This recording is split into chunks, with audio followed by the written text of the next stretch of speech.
हे तात, मन में विचार करके तो देखो, राजा दशरथ सोच करने के योग्य नहीं है। सोच तो उस ब्राह्मण का करना चाहिए जिसे वेदों का ज्ञान नहीं है और जो अपना धर्म छोड़कर विषय भोग में ही लीन रहता है। उस राजा का सोच करना चाहिए जो नीति नहीं जानता है और जिसको प्रजा प्राणों के समान प्यारी नहीं है।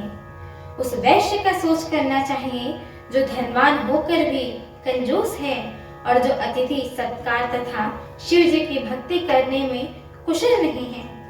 उस शूद्र का सोच करना चाहिए जो ब्राह्मणों का अपमान करने वाला, बहुत बोलने वाला, मन बढ़ाई चाहने वाला और ज्ञान का घमंड रखने वाला होता है। पुनः उस स्त्री का सोच करना चाहिए जो पति को छलने वाली, कुटिल, कलह प्रिया और स्वेच्छारिणी है। उस ब्रह्मचारिणी का सोच करना चाहिए जो अपने ब्रह्मचर्य व्रत को तोड़ देती है और गुरु की आज्ञा के अनुसार नहीं चलती है। उस गृहस्था का सोच करना चाहिए जो मोहवश कर्म मार्ग में त्याग कर देता है। उस सन्यासी का सोच करना चाहिए जो दुनिया के प्रपंच में फंसा हुआ है और ज्ञान वैराग्य से हीन है।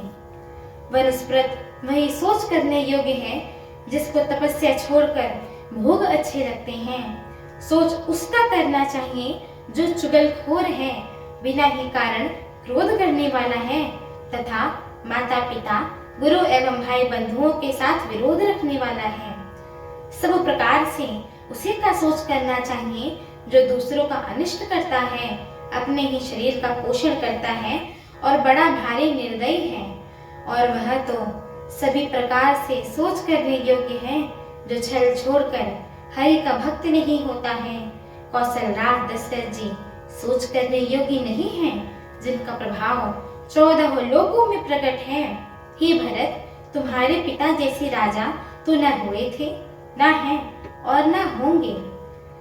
ब्रह्मा, विष्णु, शिव, इंद्र और दिक्पाल सभी दशरथ जी के गुणों की कथाएं कहते रहती हैं।